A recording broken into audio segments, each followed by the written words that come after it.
কেমন আছো শিক্ষার্থীরা? আমরা আজকে ভগ্নাংশের গুণ কিভাবে করতে হয় প্রথমে সেটা দেখি। দেখো, ভগ্নাংশের গুণ, প্রথম ভগ্নাংশ আমরা 2/1, এটার সঙ্গে আমরা কত গুণ দিয়েছি? 1 গুণ দিয়েছি। তাহলে 1, এটা লবের সঙ্গে গুণ হবে, এটা 1 আর 1 গুণ হয় 1, আর নিচে 2। ঠিক একই রকম ভাবে এখানে দেখো যে 2 যদি আমরা গুণ করি তাহলে এটা লব আর এটা হর, কাটাকাটি করা যায় গুণের সময়, তাহলে কত থাকবে? 1।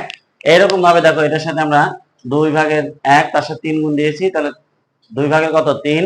এরপর দেখো 4 গুণ দিয়েছি, 4 এর সাথে আমরা 2 দিয়ে 4 কে ভাগ করি, তাহলে কত হয়? 2। 2 আর 1 গুণ করে 2 হবে। ঠিক একই রকম ভাবে আমরা এটাকে কত দিয়ে গুণ দিয়েছি?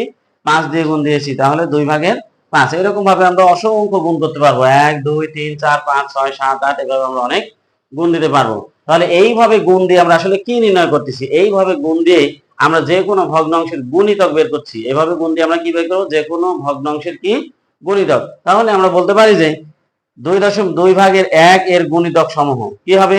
2/1, এই যে এটা 2/1, অর্থাৎ প্রথমে 1 দিয়ে গুণ দিলে যেটা পাওয়া যাবে সেটা হলো এই ভগ্নাংশের গুণিতক। যদি আমরা 2 দিয়ে গুণ দিই তাহলে কত পাচ্ছি? আমরা 1 পাচ্ছি, এই যে 1।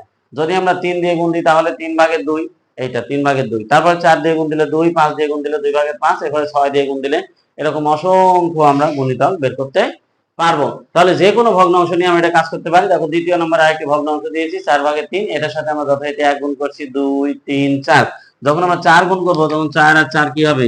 লব হর কাটাকাটি হবে, তখন এখানে থাকবে শুধু 3। ঠিক একই রকম ভাবে দেখো এত এর গুণিতক সম আমরা এটা বের করছি। এখানে কতগুলো বের করা যাবে? এখানে আমরা অসংখ্য বের করতে পারবো। আমি আরেকটি ভগ্নাংশ নিয়েছি তোমাদের বোঝার সুবিধার জন্য।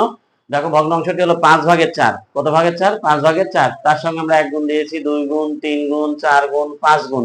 তাহলে যখন আমরা 5 গুণ দিয়েছি তখন এটার সাথে এটা কেটে কি হচ্ছে?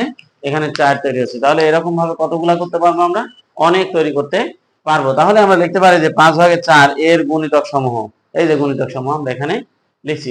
এইভাবে আমরা যে কোনো ভগ্নাংশের গুণিতক নির্ণয় করতে পারবো। সবাইকে ধন্যবাদ, ভালো থেকো।